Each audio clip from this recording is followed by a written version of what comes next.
So it's October 2017, getting ready to build another ice shanty this year, just a little small one that'll fit in the back of my Ford F-150 pickup. I've got one of those short beds, and so the one I made last year is awesome. It's a nice big house, but it's almost too big sometimes. It's all I can do to move it by myself off the trailer and stuff, so I wanted something a little lighter, kind of going to go back to the original version of the Shanty, but the short bed is only 5 foot 6 inches long, so I'm making this one 4 foot wide by 5 foot 4 inches long. And so just starting out to use the plans like Michiana Fisherman did. So this board here across the center, that's the front part of the bench seat. So I've got that screwed on. It's 15 inches from the back because my bench will be about 14 inches deep. And you can kind of see I went ahead and chalk lined the back at 14 1/4 and put screws every 6 inches and then a couple extras on the ends. And then I've already got the bottom board on because as I was looking at the photos, to keep this as light as possible, so this will be the first of 4 back supports, and so there'll be one at each end and they'll be spaced out based upon the bench. So those will be screwed on, and then I'll actually frame the front wall a little bit, and then I'll put the rest of the bottom braces on to keep it up off the ice. I am planning to glue 3/4 inch R board underneath, and then I'll cut my holes in later with a Dremel tool. But anyway, just wanted to get some early on photos of kind of how it's all starting.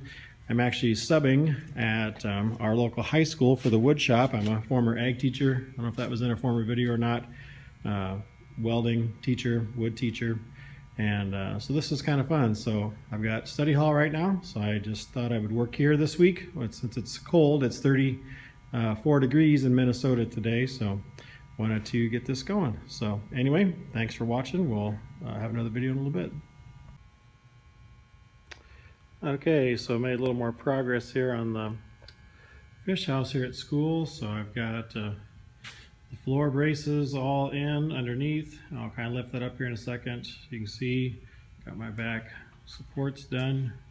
So you can kind of see that strip along the middle there. That'll be where that's kind of the top of the bench frame. So that's going to be 13 inches high. Again, I don't know if I mentioned, so when this is all folded, it can't be more than 21 inches tall all folded up because I want it to fit inside the bed of my pickup, but I want to be able to put my tonneau cover over the top because in talking to the original inventor, Michiana Fisherman, he had loaned one out one time and a buddy borrowed it, threw in the back of his pickup, and it blew out. And so that's what I have in my truck, and I could have made it taller, I guess, and strapped it down, but then that way if it's really snowing or whatever, it'll keep it all kind of dry and protected. So anyway, let me see if I can lift this up here.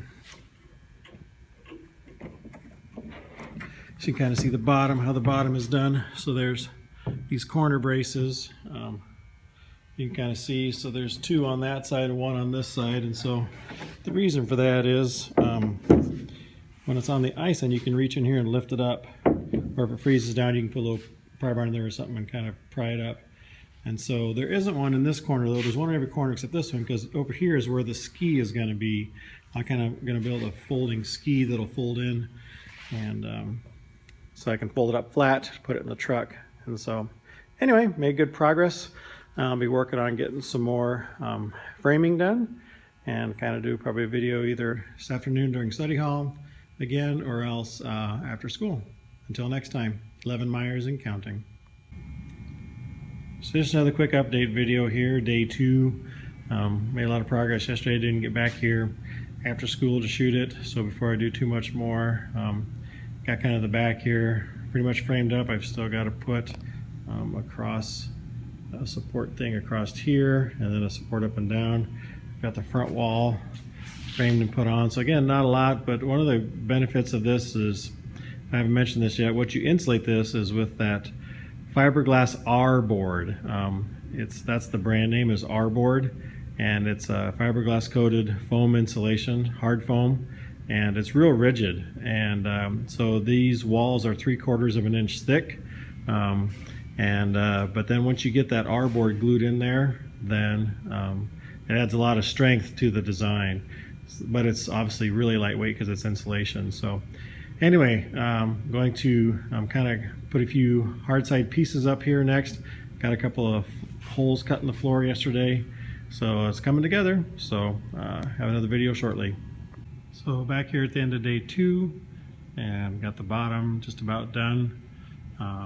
Got the back here, you can see the clamps, and then I got the top up there clamped on, and then the sides are just lightly attached, just to kind of keep it more stable. So I should get this all done tomorrow. I can glue on the sides and I can start framing the upper parts. Still have 2 more holes to drill. Got the bench all built in, and so yeah, it's coming along good. So lots of good student help today. So yeah, we posting more videos on tools and stuff, and the different kinds of glue. I guess I could do some of that right now. So I'm using this Tight Bond Ultimate 3. It's the kind that's waterproof for exterior and interior, and so that's what I use for that. I think I mentioned in another video, these party clips. I got like a big box on Amazon, like 25 or 30 of them or something, for pretty inexpensive, and they work super good for clamping on. When you're gluing, just clamp on like that. Put them every couple inches. So I can only do like one side at a time usually, because I don't want to buy too many clips. But anyway, so this has been kind of a fun project, and looking forward to getting it done maybe in the next few days. Thanks for watching. Until next time, 11 Myers and counting.